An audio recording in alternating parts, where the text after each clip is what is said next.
Hi అండి, అందరికీ నమస్కారం. ఈ రోజు నేను పాలకూర పప్పు తయారు చేస్తున్నాను. సేమ్ పెళ్లిలో తయారు చేసినట్టే చేద్దాం.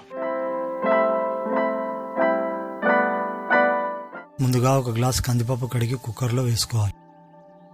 అందులోనే ఒక స్పూన్ పసుపు వేసుకోవాలి.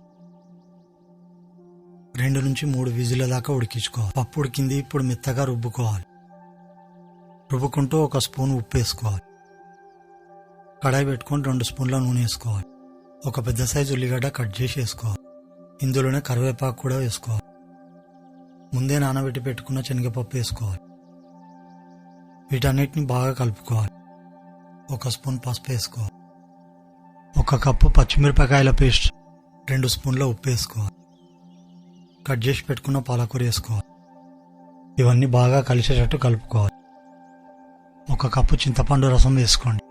5 నిమిషాలు బాగా ఉడకబెట్టుకోవాలి. 1/2 స్పూన్ జీలకర్ర, 2 నుంచి 4 ఎల్లిపాయలు కచ్చపక్కగా దంచుకోవాలి.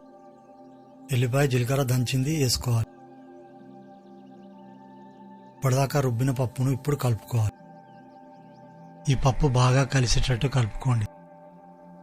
4 నుంచి 5 నిమిషాల వరకు బాగా ఉడకబెట్టుకోవాలి. తాలింపు వేసుకోనికే 5 నుంచి 6 స్పూన్ల నెయ్యి, 1 స్పూన్ జీలకర్ర, 1 స్పూన్ ఆవాలు, ఒక 5-6 ఎండుమిర్చి, ఒక 5-6 ఎల్లిపాయలు, కొద్దిగా కరివేపాకు, కొత్తిమీర వేసుకోవాలి.